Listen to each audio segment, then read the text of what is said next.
Doctor, cuéntenos el retorno al país después de ese segundo exilio. Un minutito. En ese segundo exilio, si bien todo fue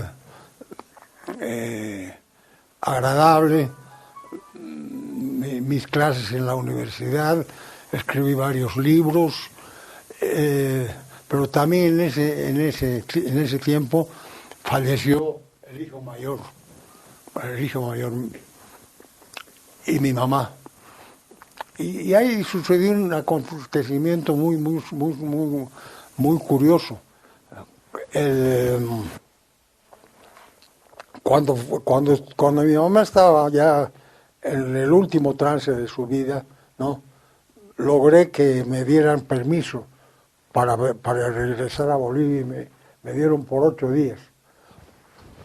Y regresé, vi que mi mamá realmente estaba mal, y estando en la antesala de la clínica, se abrió el ascensor y apareció el presidente Banzer, acompañado de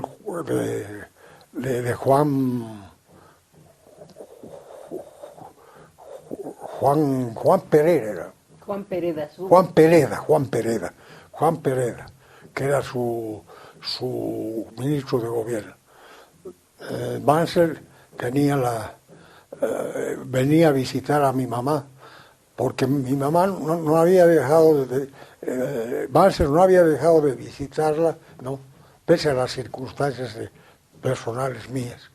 Y lo más curioso es que cuando me vio Banzer, hola Guillermo, me dijo, ¿dónde te has perdido? Y yo me puse a reír, pues le dije, tú sabes dónde me he perdido. Entonces, entró y salió llorando el presidente, pero me dijo, doña Emita está muy mal, está muy mal. ¿Y tú qué vas a hacer? Bueno, tú sabes mejor que yo, dentro de 4 días me tengo que marchar. Y es la última vez que lo vi a Banzer en esas circunstancias. La vuelta a la democracia en Bolivia fue la acumulación de una serie de actitudes de lucha del pueblo, del sindicalismo. Juan Lechín tuvo una destacadísima actuación, tanto como dirigente sindical como dirigente político. Coraje personal, padeció prisiones, padeció seguramente las mismas vejaciones que yo relato aquí brevemente. La vuelta hacia la democracia fue fundamentalmente un hecho hemisférico. Estaba de presidente de los Estados Unidos Jimmy Carter. Y Jimmy Carter presionó a todos los gobiernos militares, incluyendo al de Banzer, ¿no?, que se vuelva a la democracia. A Jimmy Carter se le debe mucho en esa materia, porque esa presión era una presión de conciencia, no una agenda más en su programa de trabajo, lo cual realmente exalta la calidad moral y la calidad humana de ese gran presidente de los Estados Unidos. Ese hecho ya se lo percibía en Venezuela. Yo decidí ver con más cuidado lo que estaba sucediendo en Bolivia, y particularmente un cambio de actitud de la lista de los malos que yo estaba en segundo lugar. En primer lugar estaba Lechín, ¿no? Se presionó a través de una huelga de hambre de las mujeres movimentistas en el Palacio de Justicia, que tuvo una repercusión tremenda, ¿no?, la amnistía y la promesa que se iba a anticipar las elecciones por parte del presidente. pero lo determinante fue la agitación política que se hizo como consecuencia de la huelga de hambre. Ahora se habla aquí mucho de huelga de hambre, ¿no? Pero en ese tiempo la huelga de hambre era realmente una cosa de las señoras, de las novias, de las esposas, etcétera, de las madres, ¿no? Que tuvo una repercusión muy importante. Entonces dictaron una amnistía parcial y se publicó la lista de los amnistiados, etcétera, y que se iba a producir el regreso a la democracia y la consulta al pueblo. Pero en la lista yo no estaba. Es decir, que yo no podía estar, había una exclusión. Entonces, la protesta popular aquí fue tan grande que el leitmotiv de la protesta radicaba en o amnistía total o nada. Y se impuso la fuerza del pueblo que logró. Y para mí fue una cosa muy graciosa. Eran las 3 de la tarde de un día, yo estaba yendo al trabajo en la universidad y escuché en la radio que se había dictado la amnistía y la lista, eso es en Caracas, y la lista de la gente amnistiada. Estábamos todos, indudablemente. Cambié de rumbo, en lugar de ir a la universidad, fui a una agencia de viajes para conseguirme el pasaje y a los 3 días yo ya estaba aquí, ¿no? Porque realmente yo tenía eso que ahora no existe como emoción y como amor en el más sentido, en el sentido más profundo, es decir, el amor a la libertad, el amor a la dignidad de los seres humanos, el amor a la convivencia, a la tolerancia, etcétera. Son esos valores permanentes que especialmente en las actuales generaciones no las saben mensurar porque no han sufrido o no han padecido las épocas duras, las épocas horribles de la dictadura, cualquiera que sea ella. La dictadura siempre es inhumana, siempre es cavernícola, siempre es brutal, siempre es inhumana. En cambio, la democracia tiene esos valores y a veces nos mofamos de la validez de esos valores, y eso es lo que creo permanentemente que hay que recordar como una suerte de pedagogía social para que las nuevas generaciones realmente puedan calibrar la magnitud que tiene la libertad, la magnitud que tiene este acontecimiento que estamos haciendo aquí, ¿no? De grabar y decir las cosas tal como son. Eso lo podemos hacer solamente porque hay libertad y porque hay democracia, aunque en el último tiempo parece que lo de la democracia está siendo severamente amenazada. Pero entonces regresamos y lo primero que me enfrenté es a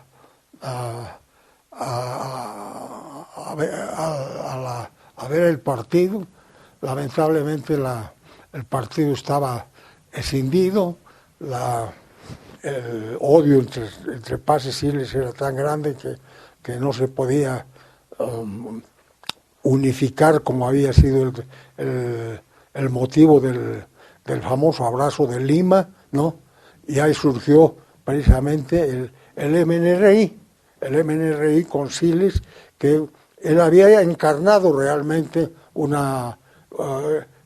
en su persona se concentraba toda la protesta, todo el afán antitotalitario que existía en Bolivia. Y realmente la pasantía de Paz Estenssoro en el famoso pacto del Frente Popular Nacionalista fue uno de los errores peores que ha cometido el MNR.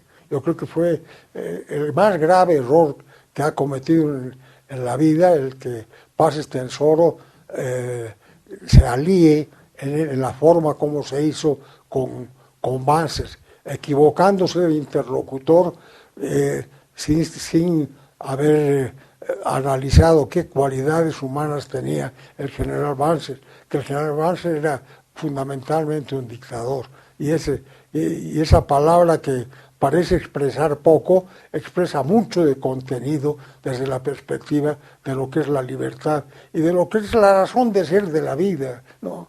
Si uno tiene una vida sin libertad, pues no es vida, ¿no? No, y eso evidentemente es una culpa que debemos reconocer los del MNR, que se hizo de ese modo. Y también se explica de por qué Siles no llegó realmente a celebrar un acuerdo de unidad definitivo con el MNR. Cuando se reencuentra con don Víctor Paz, doctor, ¿usted no sabía todavía de la carta que le dirigió a Banzer pidiéndole que los quite de medio a usted y al general Ayoroa? Yo directamente no sabía, pero sí sospechaba. Sí sospechaba porque algo le habían contado sus camaradas a Juanito Ayoroa, ¿no? Porque Ayoroa le decía, ¿por qué me toman preso? Es que han hecho una especie de intercambio entre tú y Medregal, un acuerdo de caballeros, y creo que fue escrito entre Banzer y Paz Estenssoro. Yo no he visto los documentos, pero eso es lo que se dice, ¿no? Ese periodo democrático, usted ya no estuvo tan cerca del gobierno de Víctor Paz Estenssoro en el periodo 85-89. No, claro, porque me resistía en primer lugar, como he dicho, a participar directamente en el gobierno. En segundo lugar, mi presencia ya en la democracia tenía la misma obsesión el partido, ¿no? El partido, ¿no? Entonces ya tuve dificultades dentro del partido, porque los que no habían sido perseguidos, los que estaban aquí, organizaron una célula para que la llamaron Jaime Otero Calderón, en recuerdo de uno de los mártires más esclarecidos que ha tenido el MNR, ¿no?, en su vida. Y la célula Jaime Otero Calderón se enfrentó a mí porque ellos se atribuían el derecho de que Paz Estenssoro organice el partido de acuerdo a lo que ellos planteaban. Y como se sabe muy bien, en esa materia la personalidad de Paz Estenssoro era muy absorbente, aunque secundaria en ese caso del poder. Y Paz Estenssoro se vio que no podía hacer lo que él habría hecho seguramente en esas circunstancias. La democracia, entonces, fue un fenómeno hemisférico, pero un fenómeno hemisférico que se debe a los pueblos, porque lucharon, y particularmente el pueblo boliviano, con denuedo, con mucho coraje, con mucho martirio, ¿no?, con mucha dificultad frente a los cambiantes gobiernos militares. En el caso boliviano hay que hacer una excepción que lamentablemente fue muy precaria. El intento del general Juan José Torres para hacer realmente una apertura a la democracia. Fue un intento poco sólido desde el punto de vista de los valores y de los métodos democráticos, o métodos políticos, mejor dicho, para ello, y lamentablemente fracasó, y no había otra alternativa que la que se tomó en cuenta, porque el gobierno del general Juan José Torres, con todo el bagaje de buenas intenciones que tenía, con todo el equipo humano que le rodeó, pues no tuvo el suficiente anclaje como hacer un esfuerzo más hacia la izquierda para resolver realmente, para salir del horror que fue la dictadura militar de más de 18 años. Muchas gracias, doctor, por haber compartido estas Muchas horas gracias a usted, y si he hecho alguna omisión, algún error, es producto de que a veces la memoria pues no es tan fiel, pero he procurado ser lo más puntual posible y agradecer el esfuerzo que hace usted para escribir la historia de un modo diferente, de un modo que sea realmente asequible y orientado a los jóvenes. Eso yo lo veo en la reacción de mi hijo Andrés, que él se sorprende y me dice, yo no sabía esto, que tú nunca me has contado tal cosa, etcétera, etcétera, ¿no? Y eso yo creo que ha salido gracias a su habilidad y profesionalidad en esta materia. Muchas gracias, doctor. Encantado. Gracias. Y gracias a ustedes por acompañar.